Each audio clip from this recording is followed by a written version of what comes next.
떡국 먹는 날이라면요. 자, 아르마리가 방편인 것을 제목이 그렇네요. 보면은 아르마리가 방편인 것을. 아르마리가 중생의 병이에요. 아르마리라고 하는 게 뭡니까? 뭐가 아르마리예요? 네? 뭐가 아르마리예요? 보면은 뭔가 내가 알았다 하는 것이 아르마리래. 내가 알았다 하는 것이 보면은 내가 알았다 해가지고 나한테 그냥 행복을 주고 내가 원하는 대로 모든 걸 이룰 수 있게 해주면 이게 참 좋은데, 알았다라고 하는 것이 나중에 알고 보면 삶의 장애가 많이 된다는 거예요. 보면. 그래서 아르마리를 놓아라, 아르마리를 없애라 그러는데, 이 불교 공부는 어떻게 보면 굉장히 단순한 거예요. 그냥 내 생각만 놔버리면 되는 것이거든. 근데 내가 한 생각 일으켜가지고 그 생각에 묶여서 그냥 자승자박하는 게 중생이래, 보면은. 그래서 여기에서는 아르마리가 걸림돌입니다. 내가 뭔가 좀 이렇게 하려고 해도 너무 내 머릿속에 떠오르는 생각이 많고, 그러니까 뭘 하나 집중하려고 해도 이 생각이 왔다 갔다 해, 보면. 그래서 내가 너무 많이 알았구나. 이게 내 공부에 걸림돌이 되는구나. 이게 이제 깝깝하니까 어떻게 하면 이 아르마리를 벗어나 공부할 수 있겠습니까? 이제 그런 질문을 했던 모양이에요, 보면. 그런 내용에 대한 그 답입니다. 보세요. 편지에서 그대가 어린 나이에 이 도를 향한 믿음을 알았다. 어렸을 때 불법하고 인연이 있고 이 공부가 좋구나, 그걸 알았어요. 그러나 나이가 들어서 아르마리가 걸림돌이 되어 깨달아 들어갈 것을 아직 찾지 못했다. 그러기에 아침 저녁으로 도를 체득하는 방편을 알고 싶다라고 생각하는 사실을 알았습니다. 편지를 통해서 편지를 보내왔는데 그 편지에서 당신이 지금 아리가 걸림돌이 돼서 어찌해야 될지 모르는데 정말 공부하고 싶다. 어떻게 하면 이 도를 체득할 것인가? 이런 내용을 알았다는 거예요, 보면. 이미 지극한 정성을 가져서 감히 모른 채 할 수 없기에 보내온 편지를 바탕으로 몇 자를 적어 보냅니다. 근데 편지를 할 때 아주 정성이 이제 깃들어져 있었던 모양이에요. 딱 답을 줘요. 다만 이 깨달아 들어갈 곳을 찾는 마음이 바로 아르마리로서, 깨달아 들어갈 곳을 찾는 마음이 바로 아르마리로서 도의 걸림돌이 될 뿐입니다. 이게 무슨 말이에요? 깨달아 들어갈 곳을 찾는 마음이 바로 아르마리에 보면. 그러니까 우리 어록 같은 걸 이렇게 보게 되면 여러분들은 전부 깨달아 있는 분들이에요? 깨달아 가는 사람들이에요? 조사 스님들이 봤을 때는 전부 깨달아 있는 사람들이야, 보면. 전부 깨달아가지고 있는 사람들인데 내가 깨치지 못했다고 생각을 하고 내 스스로 중생이라고 생각을 해서 자꾸 다른 것을 찾아가려고 하는 거예요, 보면은. 그러니까 이 큰 스님들이 법문할 때 당처 네가 있는 자리에서 네가 갖고 있는 아르마리만 다 놓아버리면은 바로 그 자리가 성불한 자리인데, 이제 이런 관점에서 이야기를 많이 던져요, 보면은. 그러니까 답을 하는 내용이 뭐냐면 깨달아 들어갈 곳을 찾는 마음, 깨달아 들어갈 곳을 찾는 마음이 바로 그것이 아르마리고 그게 도의 걸림돌이 될 뿐이다. 다시 달리 무슨 아르마리가 있어서 그대에게 걸림돌이 되겠습니까? 끝내 무엇을 갖다가 아르마리라고 하고 아르마리는 어디에서 온 것이며 걸림돌을 받는 자는 다시 누구이겠습니까? 이게 다시 한번 묻는 거예요, 보면. 자, 무엇을 갖다가 아르마리라고 하고, 아르마리라고 하는 건 분석을 해보면 아르마리가 있는 거예요, 없는 거예요? 그 아르마리는 어디에서 온 것이에요? 걸림돌을 받는 자는 다시 누구이겠습니까? 여기 답이 다 들어있어요, 사실은. 다 들어있어요. 근데 이런 내용을 이제 이렇게 저렇게 쭉 풀어나가는 거예요. 보면은 보세요. 80페이지. 아르마리가 걸림돌이 된다라고 하는 오직 이 한마디에 잘못된 내용이 셋이 있습니다. 세 가지 내용을 짚어내요. 원래는 사실 한 가지 내용인데 이제 이걸 세 가지로 이야기할 뿐이에요. 스스로 아르마리가 걸림돌이 된다라고 말하는 것과 아르마리가 걸림돌이 된다. 이건 한세가 일으켰어요? 일으키지 않았어요? 일으키는 거예요, 보면은. 내가 어떤 생각이 팍 일어났을 때 이게 아르마리다. 벌써 이렇게 딱 찝었을 때 주객으로 나누어진 것은 전부 망념으로 봐요. 우리 혈집에서는. 또 스스로 아직 깨닫지 못했다고 하여 순순히 미혹한 사람이 되는 것과 여러분들은 깨달아 가지고 있는 사람이에요? 깨닫지 못한 사람이에요?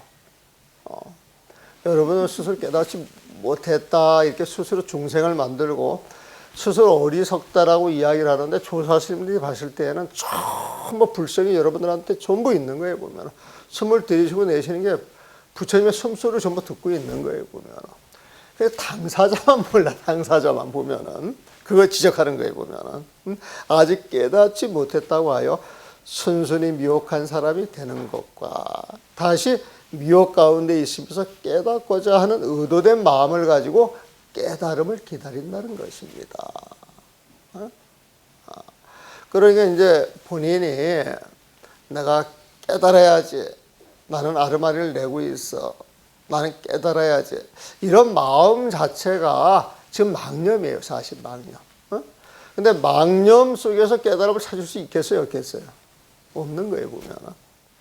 미혹 가운데 있으면서 깨닫고자 하는 의도된 마음을 가지고 깨달음을 기다린다는 것입니다. 이것도 잘못됐다는 거예요. 보면.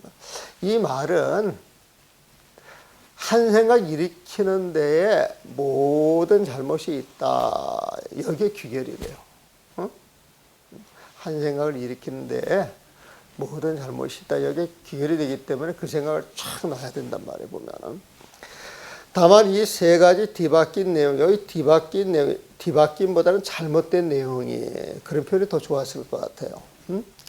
다만 이 세 가지 잘못된 내용이 바로 삶과 죽음의 문제입니다. 이 지혜라고 하는 말을 아르마리라고 내가 표현을 했는데, 아르마리라고 표현했는데, 이 지혜를 지견으로 봐도 좋고 아는 것이라고 봐도 좋고 여러 가지 표현이 있는데 나는 아르마리 표현을 선택을 했어요. 보면은. 근데 어떤 문장 구조 속에 이렇게 들어가게 되고 아르마리라고 하는 표현보다는 좀 다른 표현을 쓸 걸 이런 부분이 한번 읽어보니까 있더라 이거예요. 보면은. 그런데 이제 이해할 건 뭐냐면 우리가 마음속에 한 수가 탁 일어날 때 사람들이 우리가 마음을 가지고 살아가게 되면 탁 보게 되면은 탁탁탁 봐가지고 그 보는 대상이 이렇게 착착 바로 분별이 돼야 안 돼요. 그냥 바로 분별이 되잖아요. 모습대로 소리는 소리대로 분별이 되는데 보는 모습 듣는 소리를 내 생각이 없이 비워서 들어줘야 되는데 중생들은 보고 들으면서 자기 생각이 바로 그 자리에 들어가요. 자기 자리에. 그러니까 우리가 이 마음을 유식에서는 마음을 8가지로 분류를 합니다. 8가지로 보면은. 근데 8가지로 분류를 해가지고 아니, 비설, 신의 6가지 식하고 그 다음에 7식을 이야기하고 8식을 이야기해요. 보면은. 그런데 이제 그 유식 30성 같은데 이렇게 보게 되면은 아니, 비설, 신식은 따로 이야기를 안 해요. 아니, 비설, 신의 해가지고 의식 덩어리 속에 아니, 비설, 신식 이 5가지를 집어넣어요. 5가지 집어넣어 보면은. 그런데 아니, 비설, 신식 이것은 의식하고는 정말 다른 식이에요. 다른 식. 그런데 중생들은 그 식에 일어나는 순간에 의식이 달라붙어요. 보면은 달라붙어요. 그래서 유식에서는 이제 사람의 마음을 이야기할 때 8식, 7식, 6식 이렇게 이야기를 하는데 이 6식 속에 아니, 비설, 신식 전호식 합해가지고 이야기를 하거든요, 보면은. 근데 안식, 이식, 비식, 설식, 신식은 사실 분별심이 들어가 있지 않은 마음이에요. 안식 해가지고 눈으로 딱 봤을 때 빨강, 노랑, 파랑 이게 바로 색깔이 들어오잖아요, 보면은. 딱 들어왔을 때 저건 빨강이다, 노랑이다, 파랑이다 이 말을 했을 때 그 의식이 달라붙어 가지고 분별을 하는 거예요, 보면은. 그냥 눈으로 보는 것은 그냥 볼 뿐이에요. 귀로 듣는 것은 그냥 들을 뿐이에요, 보면은. 맛을 볼 때는 그냥 맛을 볼 뿐이에요. 그런데 거기에 자기 생각이 순간적으로 그냥 붙어가지고 들어가 있어요, 보면은. 그래서 이제 그 육식을, 우리는 이제 보통 의식이라고 이야기를 하는데, 이 육식이라고 하는 건 칠식이 있어서 나오는 거예요. 칠식이 있어서. 칠식은 또 팔식이 있어서 나오는 거예요, 보면은. 근데 이 팔식은 무명 때문에 생겼다는 무명. 그리고 무명 때문에 팔식이 생기고, 팔식이 생기고 난 다음에 그 팔식을 보고 저게 나야라고 하는 또 마음이 생겨나요, 보면. 그게 칠식이에요. 저게 나야라고 하는 그 마음이 생겨나요, 보면. 그 마음이 안이비설, 색성, 향미, 촉법, 바깥 경계를 보고 십이 분별하는 것을 그 기실론 같은 데에서는 망작 경계라 그래가지고 허망하게 없는 경계를 있다라고 분별한다는 거예요, 보면. 그 양자 역학이라고 하는 그 과학 분야에서도 이 물질이라고 하는 것은 우리가 관찰하기 전에는 존재하지 않는 것이다. 이런 표현을 한답니다. 이런 표현 자체를 보면은. 그래가지고 사실은 우리가 관심을 안 갖는 그 물질들은 우리하고 전혀 상관이 없다는 거예요, 보면은. 근데 우리가 관심을 가질 때 그게 물질화 돼가지고 공상태인데 그게 물질화 돼가지고 우리 눈앞에 드러나는 거래요, 보면은. 그러면 강과 산과 들은 왜 우리가 똑같이 보느냐? 근데 그 강과 산과 들도 우리는 강이요, 산이요, 들이요 그렇게 보는데 지옥 중생들이 볼 때는 다른 광경으로 본다는 거예요, 보면. 그래가지고 이제 공업, 불공업 해가지고 그런 내용을 또 유식해서 이야기하는 그 부분들이 있어요. 그래서 중생들이 한 생각 일으킬 때 그 한 생각 일으키는 게 입자화 돼가지고 장애를 일으키는 것이다. 또 이렇게 이야기할 수도 있지 않겠나 싶어요, 보면은. 다만 이 세 가지 뒤바뀐 내용이 잘못된 전도라고 하는 표현을 이렇게 지차 삼전도가 다만 이 세 가지 뒤바뀐 내용이 잘못됐다 이 소리겠죠. 잘못된 내용이 바로 상과 죽음의 근본 문제입니다. 잘못된 생각이 상과 죽음의 근본이다. 지금 이 말이에요. 곧바로 한 생각도 일으키지 않아 뒤바뀐 마음, 잘못된 마음이 끊어져야 비로소 깨트릴 만한 미혹이 없고 기다릴 만한 깨달음이 없으며 걸림돌이 될 만한 아르마리가 없다는 사실을 아는 것입니다. 한 생각 탁 일으켰을 때 자기 생각이 들어가 가지고 아르마리를 탁 일으킨단 말이에요, 보면은. 아르마리. 근데 그 아르마리가 사실 우리가 생사 이야기를 하는데 그 아르마리가 생겨났다 사라지는 게 생사예요, 보면은. 인간이 100년을 산다 그래가지고 태어나서 죽을 때까지 100년인데 그 과정을 생로병사로 본다 그러면은 우리 생각이 한번 일으켜서 사라지는 것도 생각의 일생이에요. 생각의 일생.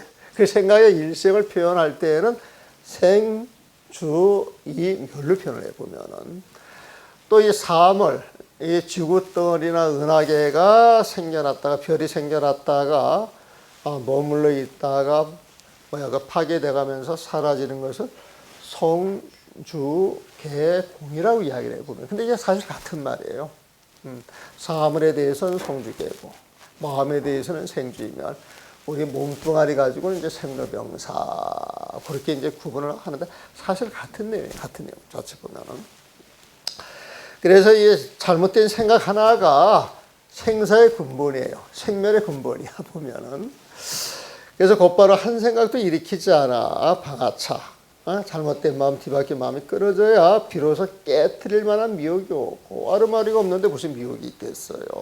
기다릴 만한 깨달음이 없으며, 아르마리를 벗어났는데 무엇을 또 깨달음을 기다려야 할까요? 보면 걸림돌이 될 만한 아르마리가 없다는 사실을 아는 것입니다. 이는 사람이 물을 마심에 그 물이 차고 더운가는 스스로 아는 것과 같습니다.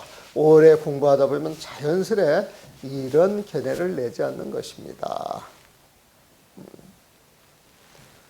사람이 물을 마심에 그 물이 차고 더운가는 스스로 아는 것과 같습니다. 이 표현도 참 좋은 말이죠. 이거 많이 쓰는 말인데,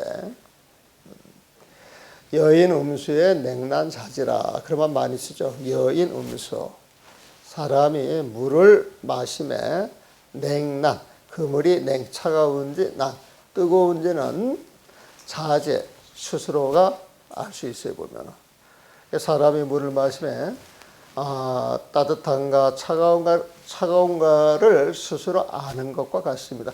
이 말은 다른 말로 지금 여기서 표현하면은, 여러분들이 아르마를 일으키지 않고 아르마리 없는 그 마음자리에 들어가면 내가 하는 소리가 무슨 소리인가 저절로 알게 된다는 거예요. 보면. 그러니까 여러분들한테 한 생각 일으켜라, 일으키지 말라, 일으키지 말라는 거예요. 보면 일으키지 말라. 그래서 우리가 사물을 딱 보고 그냥 알 뿐이지 이게 뭐다라고 하는 자기 생각을 집어넣지 말라는 거예요. 자기 생각 자체를 보면. 근데 이 말을 계속해요. 끝없이 보면. 오직 아르마리를 알 수 있는 마음 위에서 그 자리에 걸림돌이 있는지 없는지를 볼 뿐입니다. 아르마리를 알 수 있는 마음 위에 많은 것들이 있습니까? 아니면 없습니까? 있어요, 없어요? 내 마음 자체 아르마리가 촥 올라와서 그걸 다만 볼 뿐에 내가 12분별을 하지 않아요. 보면은. 그러면 그 아르마리가 쫙 올라왔다가 내가 12분별을 하지 않게 되면 그 올라왔던 그 아르마리가 그대로 존재해요, 그대로 사라져요. 어떤 인에 주어서 나타날 뿐 그냥 그대로 사라지는 거예요. 지속이 될 수도 있겠지 보면은. 그런데 아르마리인 줄 알고 보면은 아르마리는 허망한 거라 그랬잖아. 망념이라 그랬잖아요. 보면은. 그러면 아르마리가 허망하고 망념이고 환 같은 줄 알게 되면은 그 아르마리의 실체가 있는 거예요, 없는 거예요? 없는 거예요, 보면. 실제 없는 헛개비에 무슨 걸림돌 될 만한 어떤 입자가 있겠어요, 없겠어요? 없는 거예요. 그래서 아르마리를 알 수 있는 마음 위에 많은 것들이 있습니까? 없습니까? 있는 거예요? 없는 거예요? 없어요. 근데 앞에 나타난 건 뭐예요? 이게 또 있기도 하고 없기도 하고 이렇게 답을 할 수가 있는 거예요, 보면. 근데 이제 이런 걸 통해서 자꾸 사유하고 관추하고 자기 생각을 놓아가면서 자꾸 마음이 비워지면은, 마음이 비워지는 그 여백에서 이제 느껴지는 통사가 이제 뭐가 있어요, 보면은. 그래서 그런 걸 이제 느끼기 때문에 참선도 하고 기도도 하는 거예요, 보면은. 그러니까 이제 어떤 그 거사님, 그 글 쓰시는 거사님한테 와가지고 어떤 큰 스님이 법문하시는데,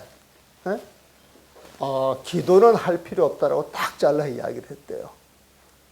기도는 할 필요 없다라고 보면. 근데 지금 그 많은 사람들이 지금 기도를 많이 해요, 안 해요?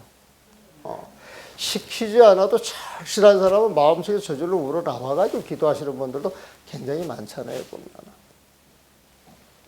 그런데 이제 그분은 평생 나는 참선만 하시는 분이고, 참선에서 화두만 이야기하는 사람이고, 옛날에 화두 이야기하는 사람은 연불, 기도, 다란이를 아주 밑으로 봤거든요.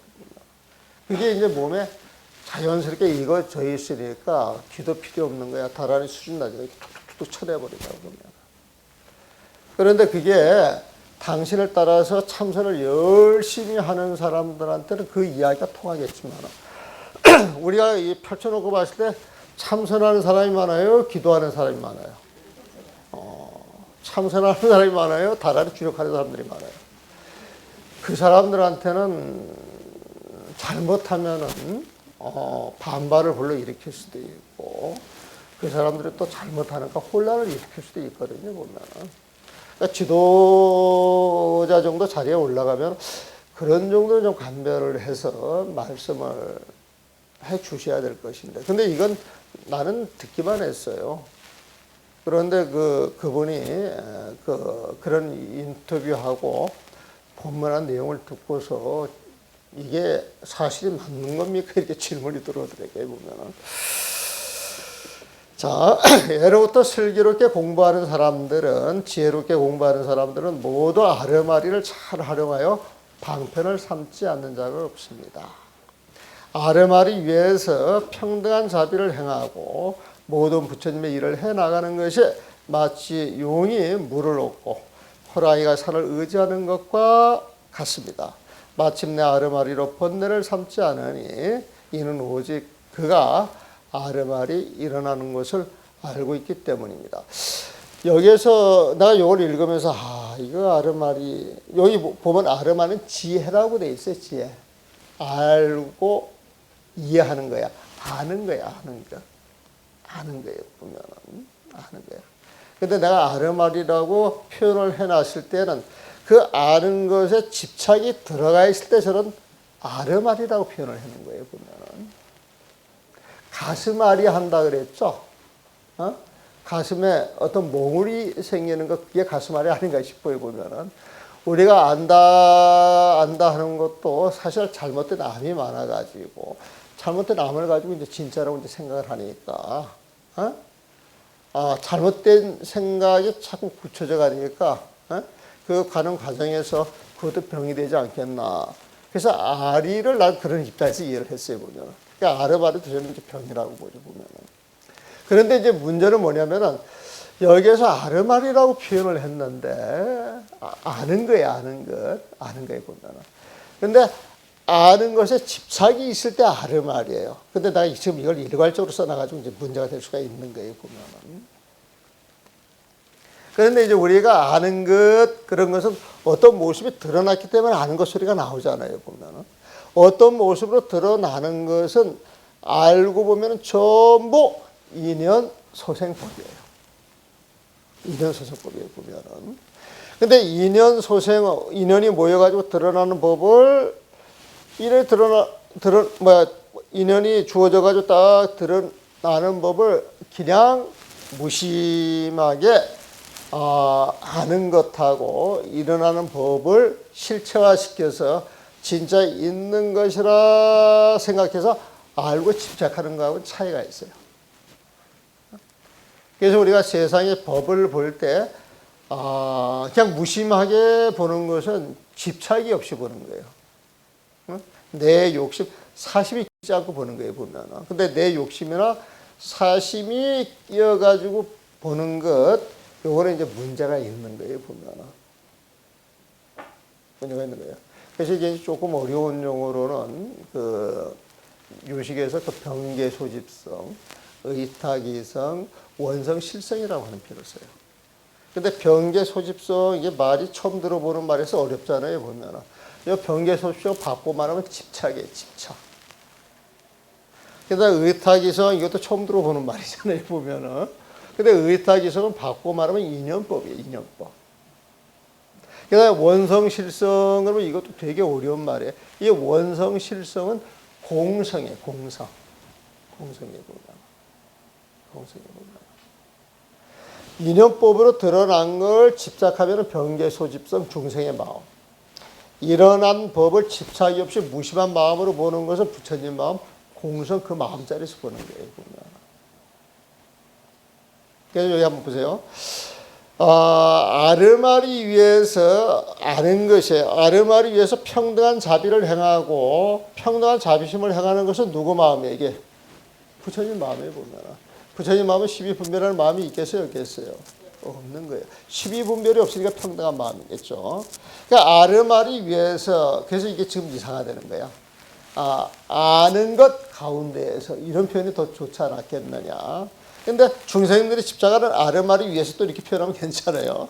중생들이 집착하는 그 아르마리 위에서 평등한 자비를 행하고 모든 부처님의 일을 해나가는 것이 마치 용이 물을 얻고 호랑이가 산을 의지하는 것과 같습니다. 이 말은요, 사심이 없으면 이렇게 살 수 있다는 거예요. 보면 호랑이가 산에 사는 것 같고 용이 바다에 사는 것 같다는 거예요.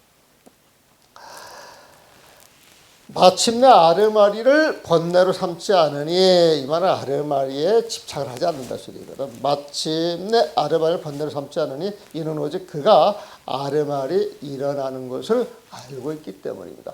아르마리 일어나는 것이 뭐예요? 인연이 모여서 생겨나는 거예요. 보면 실제 있어요, 없어요?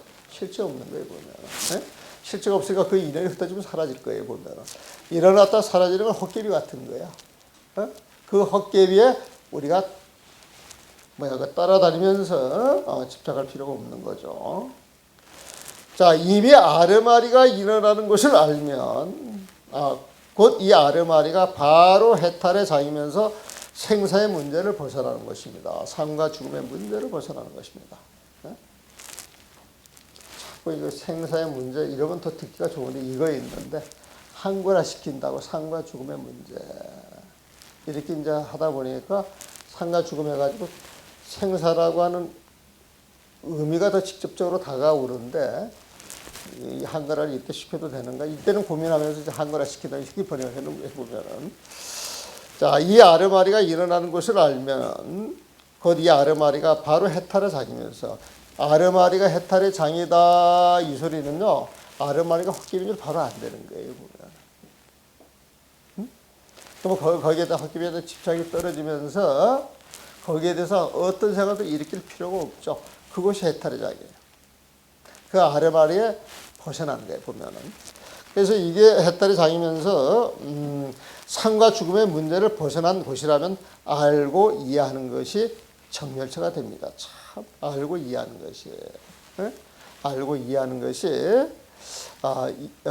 정멸처가 됩니다. 이 알고 이해하는 것 이걸 내가 아르마리가 표현했던 그 표현하고 똑같은 거에 보면 알고 이해하는 것이 바로 정멸처가 됩니다. 정멸이 뭔지 알죠? 정멸이 부처님 마음이에요. 부처님 마음이 있는 것이 정멸처에 보면은 정멸할 때 멸이라고 하는 건 중생의 12본멸 아상이 싹 사라져 없어지는 게 멸이고 그 자리가 고요한 마음이 저기에 보면은 그래서 그 정멸은 그 범어나 빠료로 말하게 되면 니빠나 니르바나 우리가 니르바나라고 이야기를 하잖아요. 그 니르바나가 정멸이에요. 니빠나가 정멸이에요 보면.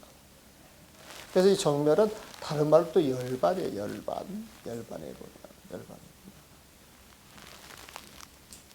그래서 적과 멸은 둘로 나누는 게 아니에요. 적이 멸이고 멸이 적이죠 보면은.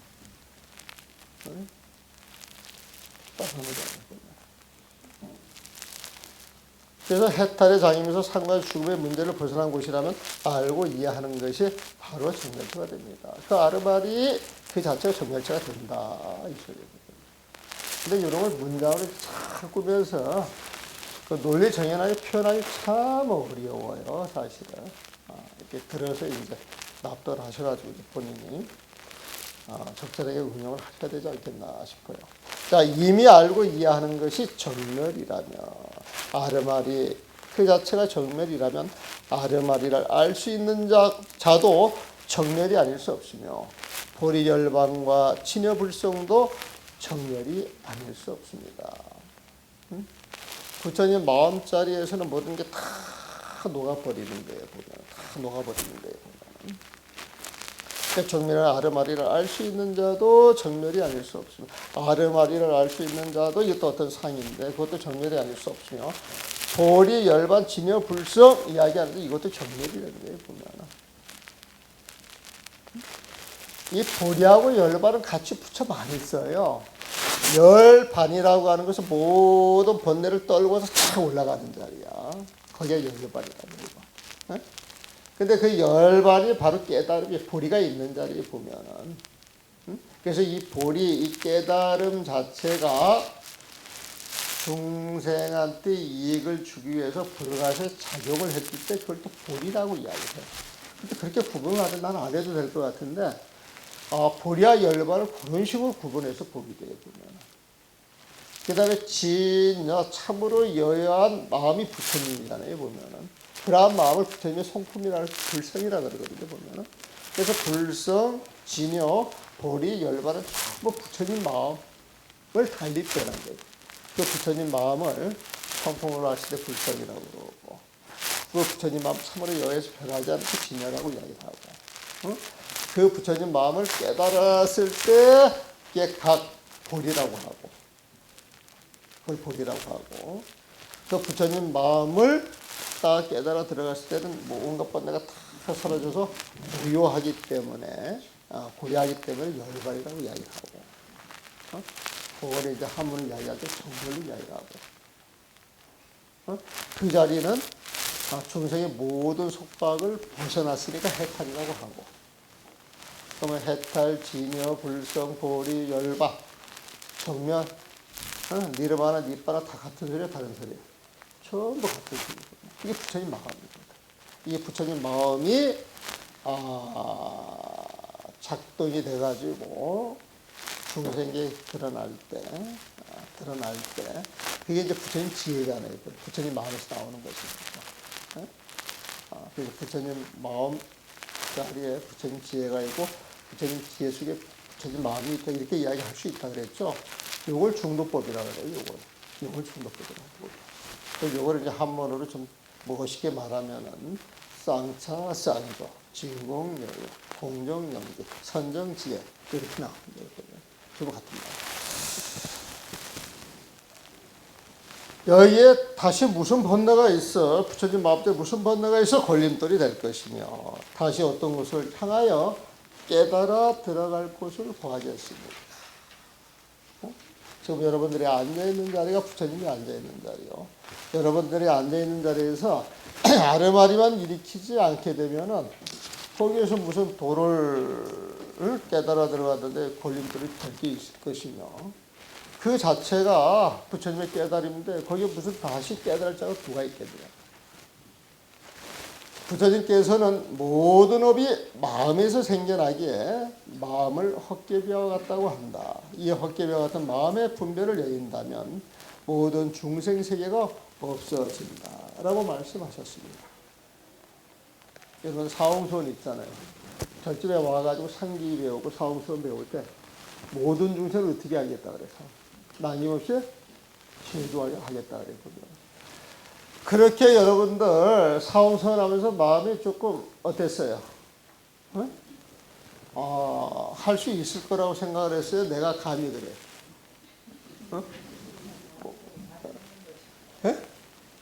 어떻게?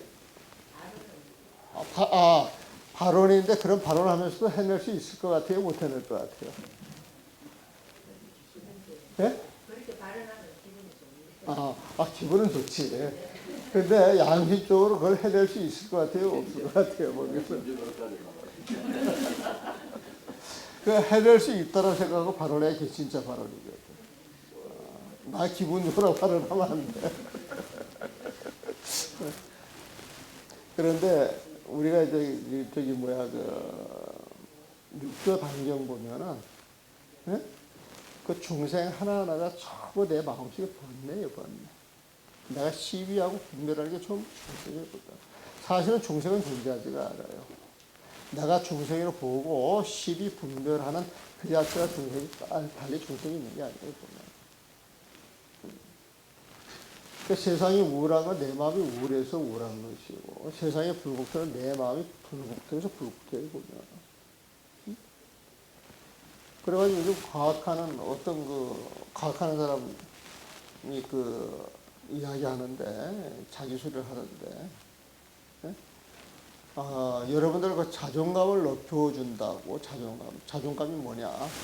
여러분들 마음 하나하나가 이 우주하고 똑같다라고 하는 이야기. 여러분이 존재하기에 이 우주가 존재하고 여러분들이 인정하기에 이 우주가 인정을 받는 것이지 여러분들 마음에서 우주도 버리면 우주도 아무 쓸모가 없다라고 하는 이야기를 해요, 보면.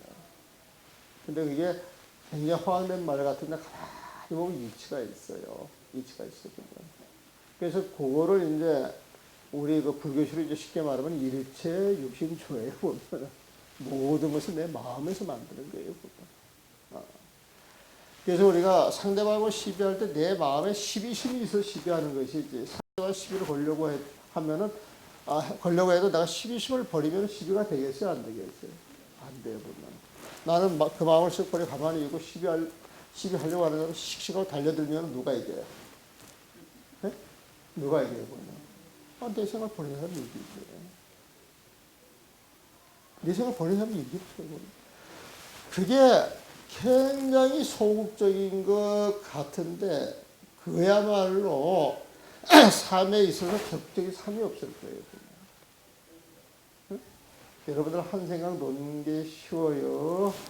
상대방을 싸워가지고 억지라도 이기는 게 쉬워요?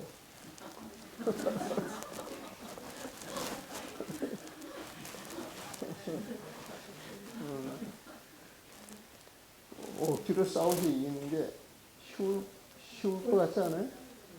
어려워요? 그런 질문을 치문 같은 데서 아주 재밌게 표현을 많이 하는데, 이 헛개비 같은 마음의 분별을 여인다. 이 중생심이야. 중생심은 헛개비 같은 마음이 중생이니까 중생심의 분별을 여인다면 모든 중생 세계가 없어진다고 말씀하셨습니다. 부처님 말씀이에요, 보면.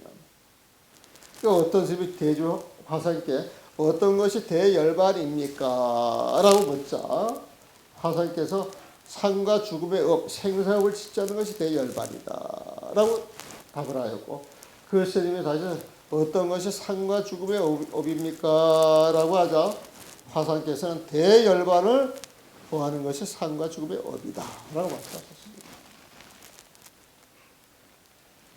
여기에서 대열반을 부처님 마음으로 보세요. 부처님 마음. 어떤 것이 부처님 마음입니까? 라고 보자 화사님께서는 생사의 업을 짓지 않는 것이 대열반이다. 생사의 업을 짓지 않는 것이 부처님 마음이다. 생사의 업을 누가 지어요? 중생이잖아요. 중생. 생사의 업을 짓지 않는 것. 중생의 업을 짓지 않는 것이 부처님 마음이다. 그 스님이 다시 어떤 것이 삶과 죽음의 업입니까? 어떤 것이 생사의 업입니까? 중생의 업입니까? 라고 묻자 화상께서는 부처님 마음을 구하는 것이, 대열반을 구하는 것이 생사의 업이다 라고 말씀하셨습니다. 이거 재밌지 않아요, 보면?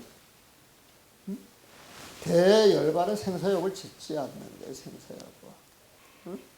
그랬더니 어떤 것이 생사의 업입니까? 물었더니 대열반을 구하는 것이 생사의 업이라 그랬잖아요. 이건 쉽게 말해서 부처님 마음은 그 어느 것도 구하는 마음이 없어. 부처님 마음은 그 어느 것도 구하는 마음이 없어. 구하는 마음이 중생의 마음이에요, 보면. 그 구하는 마음 때문에, 그 구하는 마음 속에는 내가 있어요.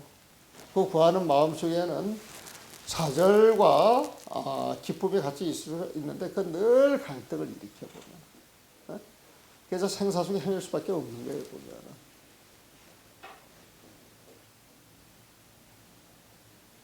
그래서 뭐 어떤 것이 부처님 마음입니까? 중생의 업을 짓지 않는 것이 부처님 마음이다. 어떤 것이 중생의 업입니까? 부처님 마음을 구하는 것이 중생의 업이다.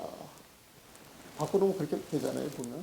부처님 마음을 구하는 것이 중생의 업이에요. 왜?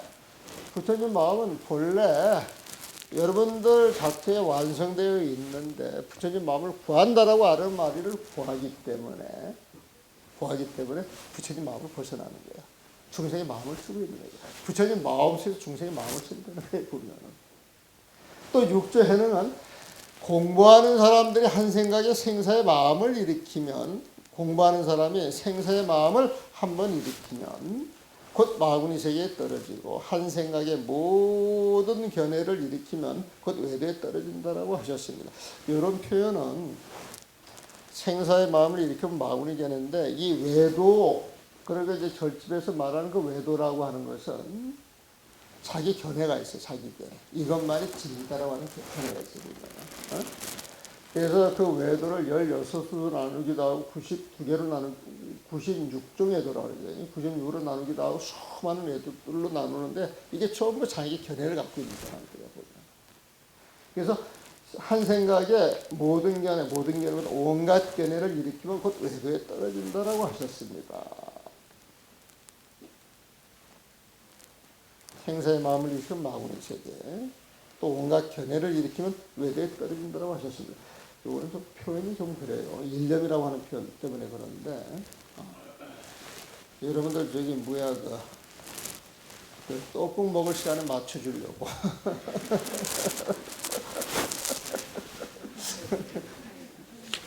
그래서 열심히 나가는 게 빨리 안 나가네. 그래서 생각을 일으키면은 마군이나 외도가 된다는 거예요. 보면 생각을 일으키면. 그래서 우리 절집에 자꾸 생각을 쉬라 그러죠.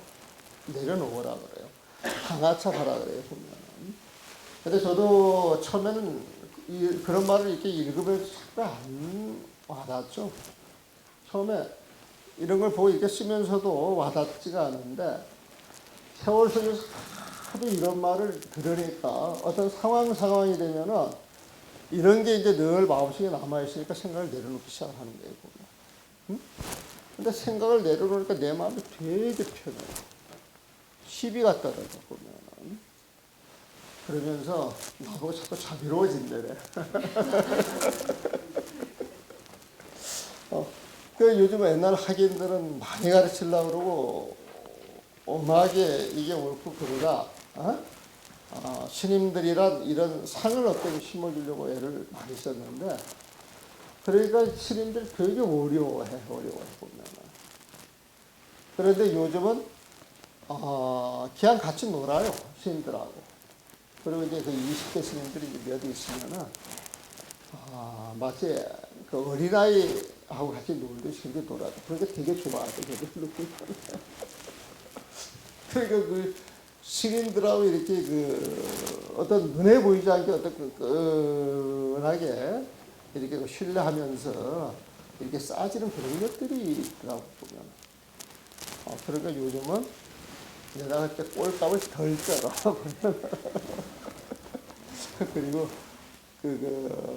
내 자신이 늘 그 사람 그 밑에서 이렇게 받쳐주고 이게 쌓아주려고 하는 그런 마음을 자꾸 갖게 되더라고요. 그게 공부의 힘이 아닌가 싶어요, 보면은. 또 정명은 이유마대사예요. 모든 망운이들은 생사를 좋아하나, 상과 죽음, 그 문제를 좋아하나, 보살들은 상과 죽음을 버리지 않고, 외도들은 온갖 견해를 좋아하나, 보살들은 모든 견해, 온갖 견해에도 그 어떤 견해에도 마음의 흔들림이 없다라고 했습니다. 내가 이거 할 때는 내가 글이 아직 정제가 안 돼가지고 온갖 모든 보살들은 그 어떠한 견해해도 이렇게 표현하면 글이 좀 읽기가 더 좋거든 보면은. 근데 온갖 모든 이게 이제 중복이 되는 것은 글 솜씨가 시원찮아서 이렇게 되는 거예요 보면은. 모든 마흔이들은 상과 죽음을 좋아하지만 보살들은 상과 죽음을 버리지 않고 생사에 연연하지 않는다. 외도들은 온갖 견해를 좋아하나, 온갖 견해를 좋아한다. 이것은 어떤 견해가 있으면은, 이것이 좋다 하더라. 그쪽으로 따라가는 거예요, 보면은.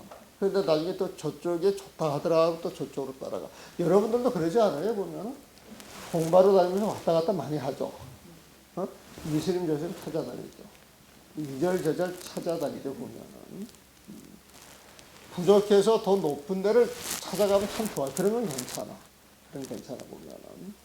근데 본인이 감별 능력 없이, 다른 사람들이 이렇게 한 발씩 툭툭 던지는데 마음이 흔들려서 왔다 갔다 하는 건 좀 문제가 있는 것 같아요, 보면. 절집에도 이렇게 살아보게 되면은, 내가 아는 어떤 스님은 작설이 좋다고, 그래가지고 늘 작설 자랑을 하면서 그 작설차 몇 번 걸러 먹은 것도 밤사이에 물을 담가놨다가 아침에 펄컥펄컥 마시고 그랬어요. 그러면 누구든지 작설이 좋다 그랬는데 어느 날이에요 보면은 작설 한 잔 딱 먹는데 그 위 자극이 딱 멈추는 것 같아요. 꼼짝을 못하는 거예요. 그러다가 내가 몸이 안 좋아서 그런 모양이다. 쉬었다가 또 차를 먹으면 그런 증상이 나타나고, 그런 증상이 나타나고. 그러니까 이제 그 스님이 작설이 최고다 이런 말 해요, 안 해요? 그 다음에 이제 보이차로 옮겨갔어. 보이차로 옮겨가니까 그런 증상이 또 일어나지 않거든. 그러니까 보이차가 최고야 이 소리 해요, 안 해요? 그러니까 늘 보이차를 이야기하다가 또 누가 또 생차가 좋다 그러니까 또 생차 쪽으로 갔다가 또 요즘은 이제 커피. 커피가 좋다 그러니까 커피가 그 수많은 커피들이 전부 비료 써가지고 만들었겠어요? 유기농으로 했겠어요? 유기농 커피가 있더라고 보면 유기농 커피가 있다 이 소리고 그게 더 비싼 커피다 그러면 비료나 농약 친 게 더 많겠어요 적겠어요? 그런데 이 또 커피나 통차로 갔다가 그 다음에 또 뭐야 그 버섯으로 해가지고 나오는 또 차 있죠. 콤푸샤인가? 콤푸차라고 하는 거.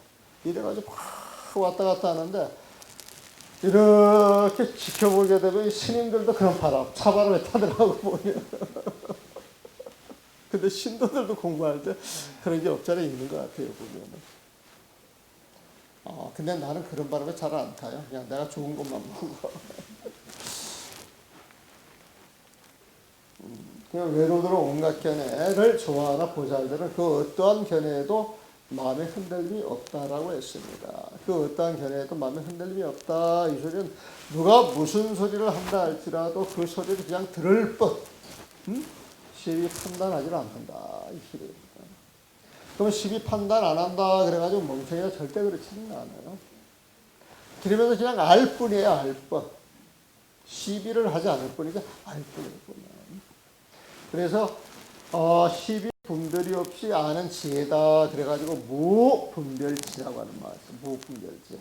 부처님의 지혜는 무분별지예요. 분별이 없이 지혜롭게 모든 그 실상을 알고 볼 뿐이에요. 시비를 안 해요. 시비를 보면. 네? 그래서 모든 그 법을 알고 보되 시비하는 마음이 없는 것 이게 진짜 침묵하는 거예요. 보면 침묵이라 그래가지고 입을 딱 그렇게 풀어 막는 게 아니고 마음속에서 일체 시비분별이 일어나지 않는 마음 이 침묵이 진짜 침묵이에요. 보면 그게 부처님의 침묵이고 그런 침묵을 성스러운 침묵이에요. 성스러운 침묵 보면 자, 이것들이 아르마리로 벗을 삼고 방편을 삼아 아르마리 위해서 평등한 자비를 행하고 모든 부처님의 일을 해 나가는 모습입니다. 그 부처님 마음이 돼야 아르마리로 벗을 삼고 방편을 삼아 아르마리 위해서 평등한 자비를 행하고 모든 부처님의 일을 해 나가는 모습입니다. 이것은 그대의 헤아릴 수 없이 많은 시간의 흐름 속에서 일어나는 모든 모습의 공임을 깨달아서 그랬죠? 공임을 깨달아서 생사와 열반이 상과 죽음과 열반이 모두 적정하기 때문입니다. 일체 개공이다 이 소리죠. 아직 이 경지에 이르지는 못했더라도 절대로 삿대무리들의 엉터리 이야기에 속아 귀신 속으로 끌려 들어가서 눈을 감고 망상을 지어서는 안 됩니다. 요사이 조사의 도가 약해졌기에 이런 무리들이 좁쌀처럼 많습니다. 참으로 앞이 보이지 않는 한 사람이 많은 사람을 이끌어서 불구덩이 속으로 끌고 가는 꼴이니 참으로 불쌍한 일입니다.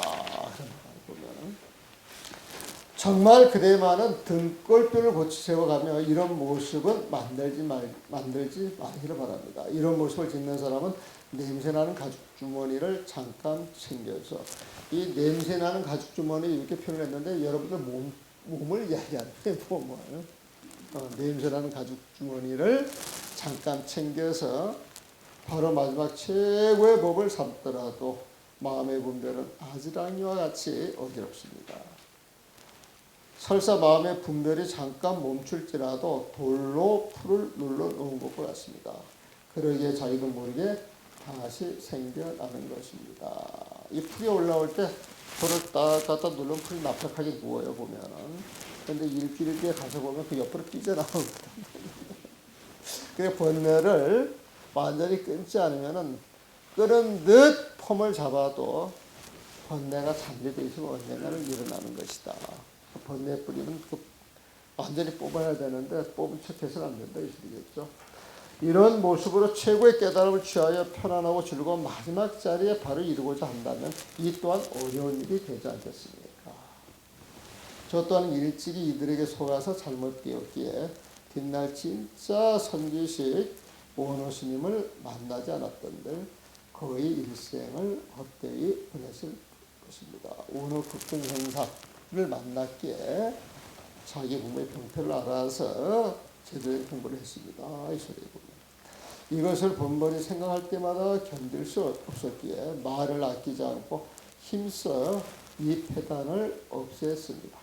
이제 조금씩 그 그릇됨을 아는 이들이 있습니다. 이제 가나션에 그 이치를 알고 이제 따라오는 사람이 있다. 이 소리에 보면. 이 이치를 빨리 알고자 하면 모름지기 이 한 생각이 한 번에 팍 터져야 비로소 삶과 죽음의 문제를 알 수 있고 깨달아 들어간다고 말할 수 있는 것입니다. 이 한 생각이 팍 터진다 이 소리는 화두를 쭉 챙겨가지고 오직 하나에 집중을 하다가 화두 속으로 들어가서 화두가 사라지고 내가 사라지면서 툭 터진 그 마음자리를 이야기해요. 화두를 챙기다 그 마음이 툭 터진 그 자리를 한 번에 팍 터져야 이렇게 이제 표현을 했어요. 그러나 절대로 깨침을 기대하는 마음을 두어 깨달음을 기다려서는 안 됩니다. 벌써 깨달음을 기다리면 깨달음이 있고 깨달음을 기다리는 내가 있기 때문에 주격으로 분리가 돼요. 거기에 절대 공부가 될 수가 없어요. 만일 깨달으려는 마음으로 깨친다는 생각을 하면 영원히 깨칠 수 없을 것입니다. 다만 망상으로 뒤바뀌어진 마음, 헤아려 가려내는 마음, 삶을 좋아하고 죽음을 싫어하는 마음, 지견으로 앉는 마음, 고요한 것을 좋아하고 시끄러운 것을 싫어하는 마음을 한꺼번에 눌러야 합니다. 일체 마음을 한꺼번에 다 눌러서 놓아버려야 된다는 거예요. 오직 눌러내리는 곳에서 어떤 스님이 조주 스님께 계획에다 붙여진 성품이 있습니까? 라고 물으니 조주 스님께서 없다라고 답했다는 화두를 보아야만 합니다. 이 무자화두 보면 이 무란 한 글자가 숱한 나쁜 지견들을 꺾는 무기입니다. 그러니까 이 화두를 통해 가지고 일체 망념을 일으키지 않아야 된다. 지금 이 말을 하는 거예요. 정말 화두를 간절히 참고하게 되면 간절히 참고하는 자리에서 다른 생각이 일체 들어가지 않는다. 이 소리에 보면. 그러면서 우리는 화두를 들 때 어떻게 해야 되느냐? 유와 무야 아르마리를 두지 말 것이며 있다 없다 십여배를 떨어뜨리는 거예요. 도리를 알았다 하지 말 것이며 알았다는 놈이 있잖아요. 의근에서 헤아려 분별하지 말 것이며 의근은 마음이에요. 보면 마음에서 헤아려 분별하지 말 것이며 떡 버티고 앉아 자리만 지키지 말 것이며 딱 앉아가지고 딱 자리만 지키고 앉아 있으면서 자기 마음이 쉬어야 되는데 머릿속에서 이런저런 생각을 하면서 팍 폰만 잡고 있는 그런 건 또 옳지 않다는 게 보면 말의 논리만 가지고 살아가지 말 것이며 별일 없는 데서 잘난 척하지 말 것이며 화두 드는 자리에서 무엇을 얻으려고 하지 말 것이며 글자에서 끌어와 증명하지도 말아야 할 것입니다. 선녀에 보게 되면은 그 화두를 드는데 10가지 병통이 있는데 이 내용들이 전부 들어갑니다. 화두인데 이게 병통이거든요. 화두 드시는 분이 있으면은 화두인데 어떤 게 문제점이냐, 이 문제점이 다 들어가 있어요. 다만 오가며 안고 눕는 삶 속에서 꾸준히 화두를 챙겨 들 때 계획에도 붙여진 성품이 있느냐 없느냐에 없다라고 말하는 것을 생활 속에서 여기지 말아야 합니다. 그냥 그럼 그 속에 쫙 들어가야 된다는 거예요. 이 무라고 하는 건 왜 없다라고 했을까? 열방명에서 이렇게 이야기를 했는데 어떤 조조씨 어떤 선사님이 이렇게 이야기를 했는데 이런 식으로 머릿속으로 헤아려서 할 때 화두 공부가 안 된다는 거예요. 화두를 잡는 순간 그 화두에 그냥 매달려서 몸과 마음을 그 화두에 전부 집어 던지라고 하는 이야기가 하는 거예요. 이와 같이 공부를 지어 화두를 챙기다 보면 그렇게 공부를 해나가다 보면 어느 날 문득 스스로 깨치게 되리니 모든 일들이 깨친 자리에서는 조금도 방해되지는 않습니다. 옛 어른이 나의 이곳은 산조사의 뜻이다. 나의 이 마음자리는 살아있는 조사의 뜻이다. 무슨 물건이 있어? 그것을 얽어맬 수 있겠네요. 여기서 물건이라고 하는 표현을 써놨는데 어떤 번뇌가 있어 이런 표현이 돼. 이것도 글자를 따라가는 거예요. 삼마물 할 때 물건이잖아요. 이거 번뇌를 쓸 때도 많거든. 그러니까 무슨 물건이 있어 그것을 얽어낼 수 있겠는가. 이거 말 그대로 어떤 번뇌가 있어 그것을 얽어낼 수 있겠는가라고 하였으니 만약 날마다 주어진 삶 속을 여의고 달리 구해가는 것이 있다면 이는 물결을 떠나서 물을 구하고 금 그릇을 따라서 금을 찾는 객이니 구하면 구할수록 그 뜻은 더욱 멀어지는 것입니다. 날마다 주어진 삶 속을 여의고 날마다 주어진 삶 속 그 자체를 떠나서 달리 구하는 것이 있다 그러면은 절대 깨달음은 얻을 수 없을 것이다. 깨달음이라 우리가 살아가는 이 자리, 우리가 앉아있는 이 자리, 우리가 쓸 이 마음자리에 있는 것이다. 이걸로 결론을 맺는 거예요, 보면. 이렇게 보니까 사실 별거 아닌 걸 가지고 예수님이 글을 굉장히 많이 쓰신 거예요, 보면은. 이거는 그 부추미를 아끼는 마음에서 나온 게 아닌가. 그렇게 봐야 되겠습니다. 질문 있어요? 원어까지 보면 좋은데, 지금 그 떡국이 불른다고 막그 솥에서 아우성을 치게 여기서 마무리해야 되겠습니다. 수고하셨습니다.